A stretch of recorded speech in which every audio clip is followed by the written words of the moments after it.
Yes. K2 mwenyewe, utetezi wa Matiang'i, bunge la mwananchi la Githurai. Mimi ya kwamba wacha kwanza niongee kwa niaba ya former deputy Mr. Rigathi Gachagua. Siku ya leo nimeona umefanya maajabu huko, sijui unaitoka ni Berenot. Nimeona siku ya leo umetembea, sasa unaweza kutembea nyumba kwa nyumba ukiwaambia wajitokezee wavoti kura. Ni sawa kwa sababu wewe ni opposition, lakini sasa nimeona ni kama hiyo kiti, hata kama ni opposition, kama mtetezi wa Matiang'i ni moto. Ndio sababu umeanza kutembea nyumba kwa nyumba, mondo kwa mondo, ukiwaambia ya kwamba wajitokezee kwa wingi wapigie Kalisi kura. Watu wa mbele na waambia hivi, sikiza Rigathi Gachagua vile anawaambia, kwa sababu msipomsikiza vile anawaambia, nyinyi kwisha. Pigia huyo Kalisi kura, jitokezee kwa wingi, na sasa ndio tunajipima 2027 tutakaa namna gani. Tokea kwa wingi. Tokea kwa wingi mpige kura. Na waomba mtokee kwa wingi, wananchi wa mbele. Namba 2, nikiongea kwa niaba ya ile mkutano ilikuwa pale Mombasa, niliona ule mzee mwenye walisema ni padirita anaitwa Oburu Odinga. Oburu Odinga, kitu ya kwanza umefanya nicheke. Unapewa keki na President William Ruto, unatema keki kutoka kwa mdomo. Kwani hiyo keki ilikuwa ya chumvi ama ilikuwa ya ama ukuraki sukari ama ukuraki nini? Kwa nini uliaibisha President? Unapewa keki, unaweka kwa hata ifiki kwa mdomo, unaweka hivi yaani hiyo keki ilikuwa na nini? Ni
ya kwamba aliyekuwa MCA wa Kiua Dani Wembesa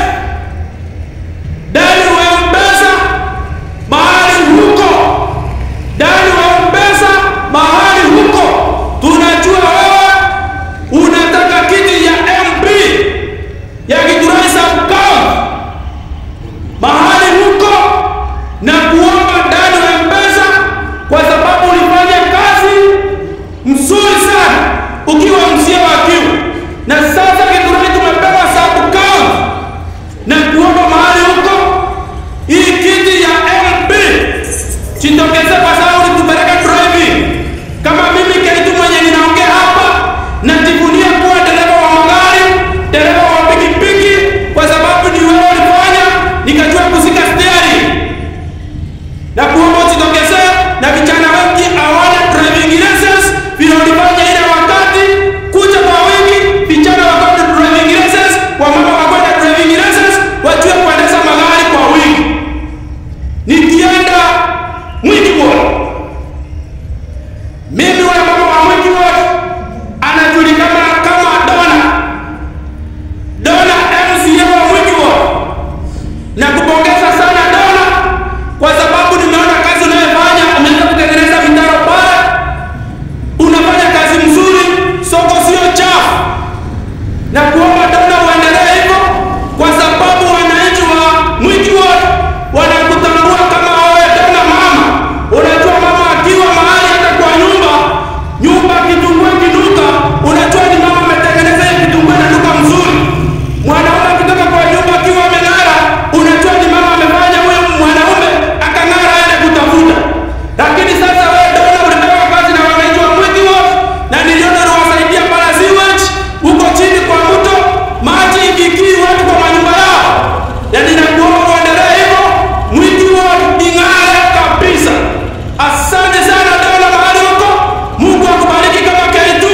Nimekupongeza kutoka bunge la wananchi na Githurai. Wanabunge wewe, wanabunge wewe, asante sana wanabunge wa Githurai. Asante sana, tunasema ni asante Jehova kwa sababu tumetowezesha tangu asubuhi hadi jioni yako njema Bwana wa majeshi. Angalia tumekuja kwa mbele yetu Bwana wa majeshi, tumekuja kuongelea maneno ya nchi mazuri ama mabaya. Bwana Mungu wangu, naomba ukaongoze nchi yetu ya Kenya. Mungu wangu, ukaongoza kwa opposition wetu Bwana wa majeshi mahali wako wote Bwana Mungu wangu, na uombea na Mungu wabariki na ukawalinde, kwa sababu wanatarajia kiti kwetu kanisani Bwana wa majeshi. Naomba uongoze serikali ya Kenya mahali iko Bwana Mungu wangu, ikaweze kusikia wananchi, kwa sababu wanalia kilio mbaya Bwana Mungu wangu. Naomba kuongoza kiongozi Fred Matiang'i, naomba kuongoza anayetaka kiti ya wodi ya Githurai Bwana Mungu wangu, Dani Wembesa, naomba kumlinda, linda viongozi wetu wa Kenya Bwana wa majeshi, kwa sababu sisi wanabunge tunalia kucha kwako. Naomba machache katika jina lako Bwana, tukuze na mara kwa mingi.